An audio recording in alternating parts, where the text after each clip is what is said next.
Hey guys, good morning. Good morning. Good to see you all. Appreciate you coming out to see one of the great traditions, of course, in American democracy. I, of course, voted for Donald Trump and myself.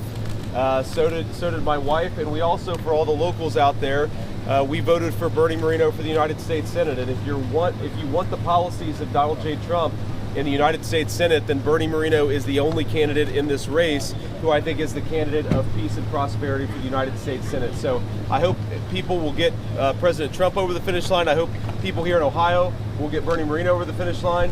Look, I feel good. You never know until you know, but I feel good about this race. I felt good about my own race a couple of years ago when I voted in this exact same spot. Hopefully it goes as well for President Trump and me as it went for me a couple of years ago in the state of Ohio. So appreciate you guys being here. Happy to take a few questions. You obviously can see my kids bouncing around here. There's Usha.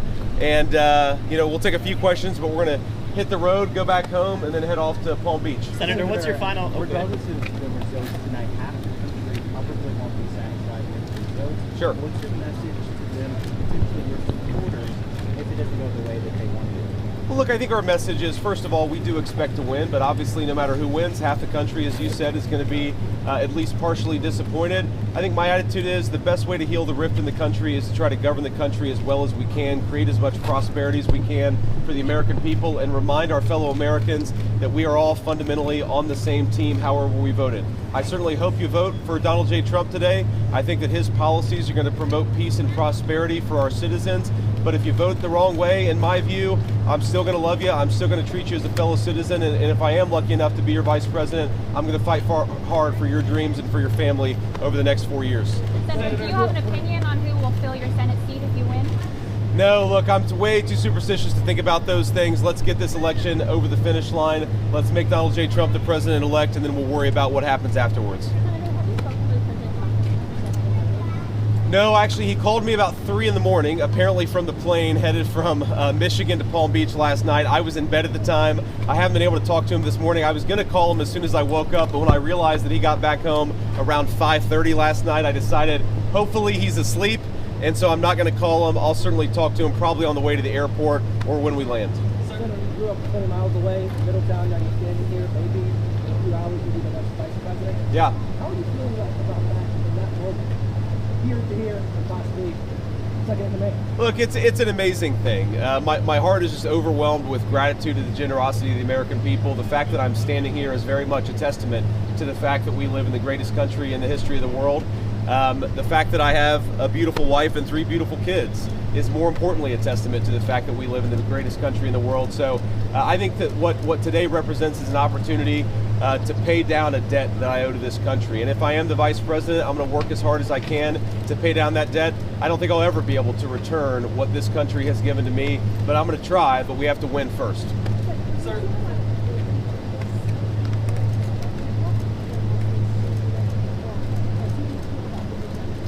You know, my most important message is we ought to argue, disagree about, persuade each other about politics. That's part of the natural process.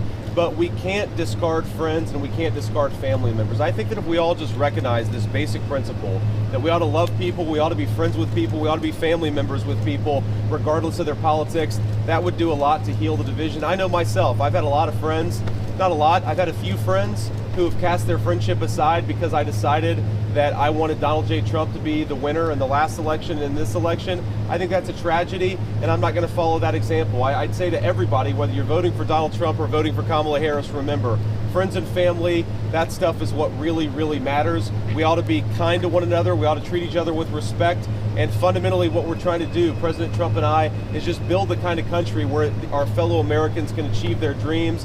But that's all of our fellow Americans, regardless of who they vote for. Senator, We'll take one more question. With the recent polling in Iowa over the weekend showing Harris ahead, are you concerned at all that this could potentially bleed over to states like Ohio? No, I'm not too worried about that. Look, one outlier poll doesn't change what we've seen on the ground. We feel very good about the energy. We feel very good about the early vote. But ultimately, the ball is in the courts of the American people. Today is the day. If you don't want an open border, vote for Donald Trump. If you want to get back to low inflation and affordable groceries, vote vote for Donald Trump. If you want to return the world to peace and stability, vote for Donald Trump. That's my pitch to voters. I really do believe that we can have a golden age of prosperity in the United States of America, but voters are going to ultimately make that choice. I don't worry about any one poll. I think that we're going to win. I really do, but ultimately the voters make that decision. We'll see what they think about this by the end of the day, hopefully. God bless you guys. Thank you.